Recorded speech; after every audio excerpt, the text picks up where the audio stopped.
What's up, everybody, and welcome back to Joystick Ayrton. I had another bipolar handheld moment and I ended up with a Deck OLED, so let's talk about it.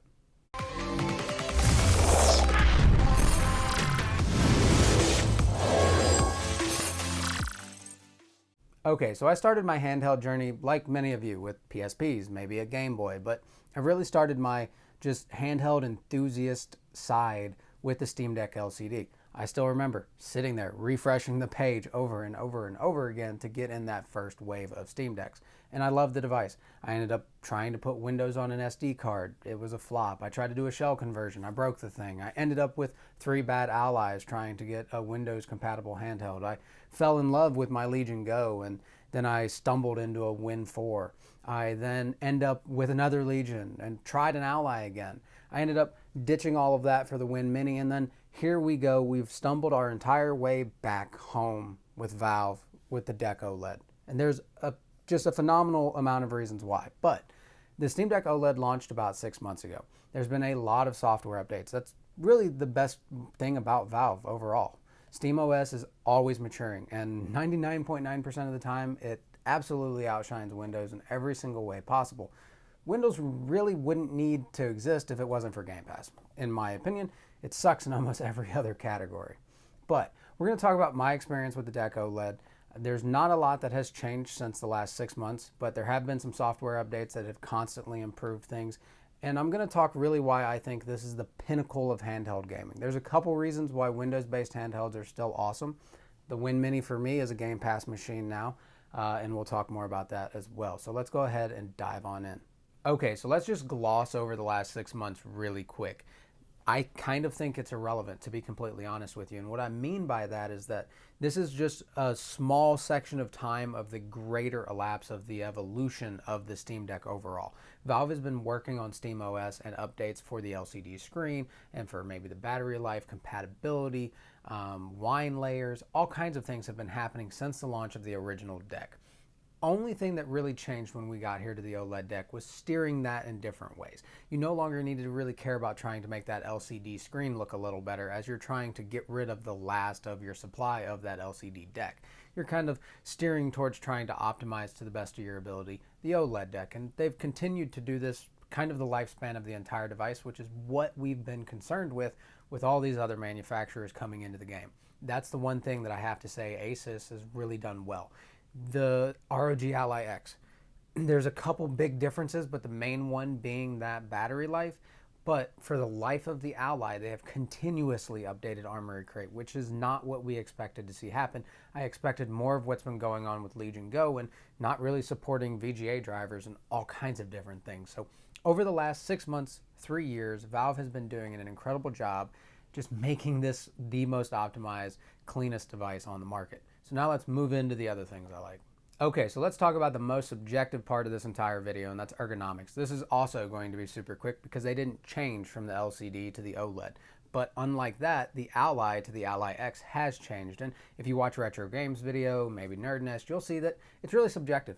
And it always will be a subjective term for everybody, no matter what the device is. Whether it's a PlayStation controller, an Xbox controller, it doesn't really matter. If you're holding it in your hands, you're going to have an opinion, and it's going to differ from me or anybody else.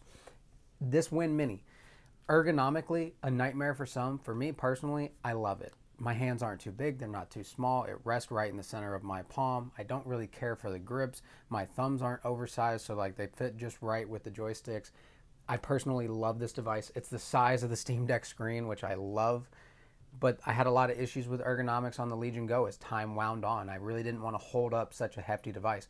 And somehow Valve spins it around, adds in a bigger battery, an OLED screen, does all of these changes, makes the battery life 10 times better, and then on top of that, they lowered the weight of the device. So I can, instead of laying on the couch with the device in my lap, I can hold it up in front of me, and for 3 hours, I can enjoy the entire game. And who knows exactly how you're going to feel about that on a Steam Deck, on a Win Mini, or on an Ally.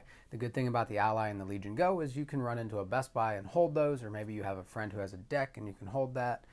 But ergonomically, I think the Steam Deck is by far the best candy bar style ergonomics there are on the market. It does feel a little big and a little bulky, so if you're not onto that, definitely steer away from it. The Ally might actually be a little better for you. The Ally X seems to have gone back towards the bulky side. So let's move on. Okay, so in this part of the video, we're going to talk about compatibility, battery life, and performance, and we're going to talk about all of the Windows-based handhelds at the same time. The reason I absolutely love the Steam Deck is because of the game compatibility. So, Baldur's Gate Enhanced Edition, for example, I never got to play. I was in my infancy of video games at the time, and it is a title that I didn't enjoy. And then you have Quake 4. These are titles that natively run very well on a PC, but on a handheld, sometimes they don't even boot, and you can't map a control in almost any way. I couldn't get them playable on Legion Go's. I couldn't get them playable on Allies. I couldn't get them playable on Win Minis.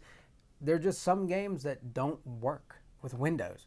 And I kind of want to steal Todd Howard for this moment, but really, if you slapped a Valve shirt on him and he just said, it just works, that is most of the titles that you will launch on your Steam Deck. Baldur's Gate has no issue. It launches right up. There is a key set for everything, and you just take away. There's no more you need to do. You launch into Quake 4 and it's automatically set. I'm unable to get that to work on any other title.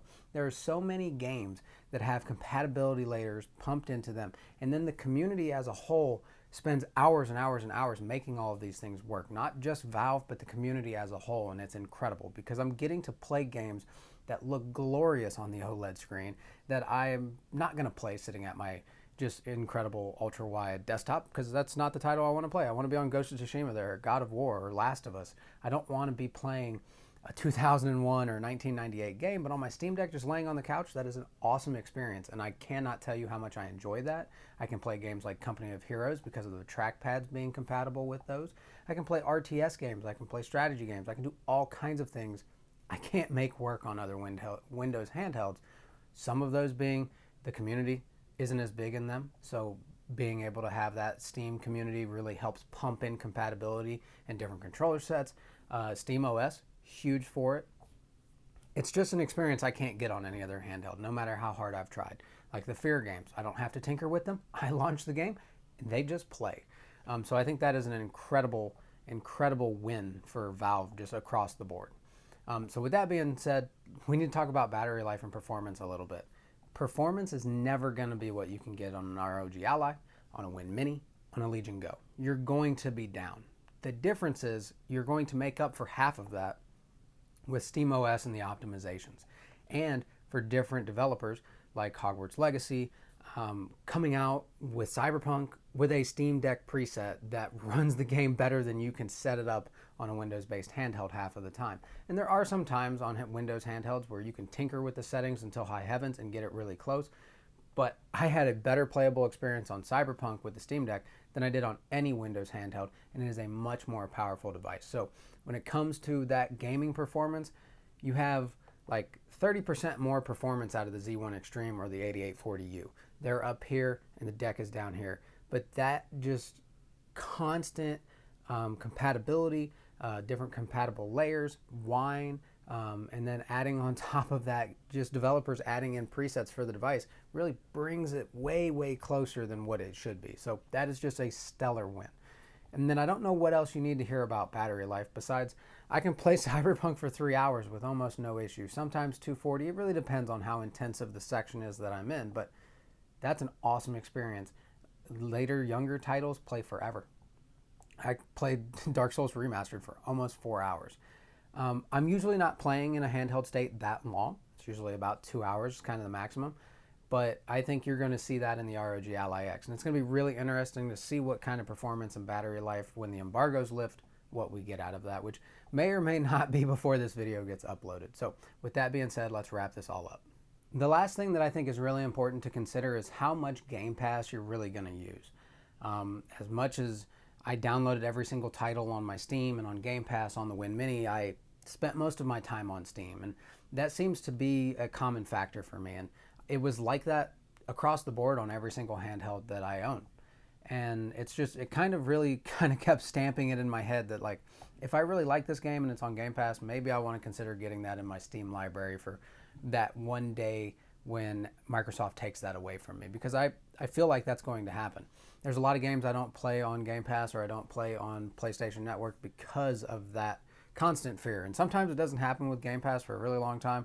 PlayStation, it seems like they yank that thing right after they drop it, and then it's like, I pumped 100 hours into Red Dead 2, and then it goes away, and then it comes back, and I'd rather just spend the 30 bucks for it when it's on the summer sale and pump it in for the next 30 years. So it's just, what are you spending your time playing? I am able to have both of them. A lot of people are not in that situation, and I completely understand that. These are expensive devices, and if you need to pick one, Steam Deck is the way to go. The LCD is extremely cheap right now, still 15% off on the summer sale.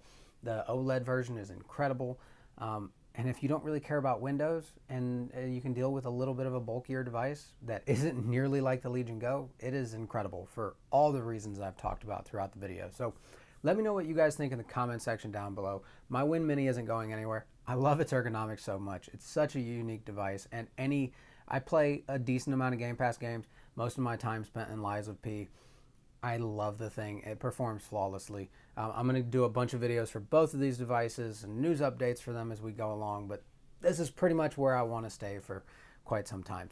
But let me know what you guys think about the video, all the content in the comment section down below, and I'll see you in the next one.